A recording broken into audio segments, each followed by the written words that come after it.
I'm Fox 26 meteorologist Remeisha Shade. I just wanted to do a little explainer for you. I know we were talking about how today looked really rough, really bad for severe thunderstorms. We were expecting the possibility for a few tornadoes, maybe some damaging wind gusts, large hail, just a lot of hazardous weather. We did get a little bit of flooding down around the Galveston area, but we really haven't had the tornado threat that we were thinking we could possibly have.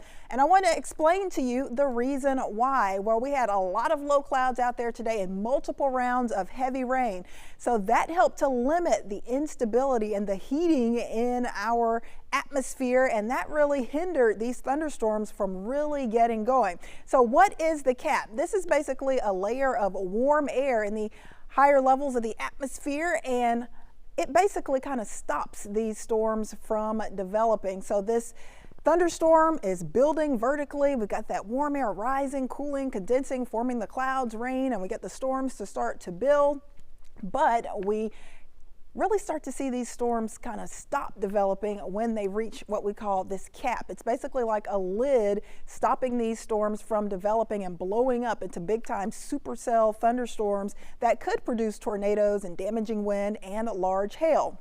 So this is pretty much the setup that we had for today. We had an explosive atmosphere.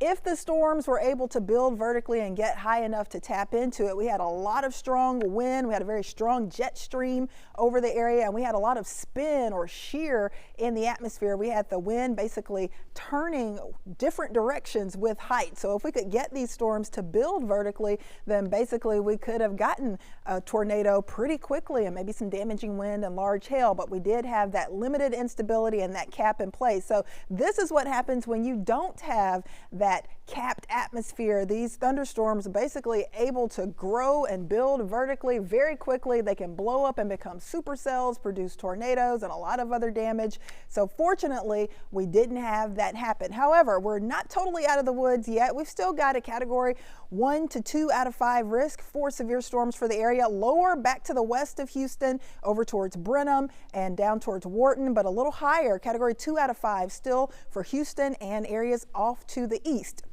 So that means these showers and storms rolling through basically between now and about the 7 to 8 p.m. time frame will have the potential to possibly produce some strong damaging wind, and there's still even a very low tornado risk. It's not as high as it was, but we're still in that 2 to 5% category for tornadoes.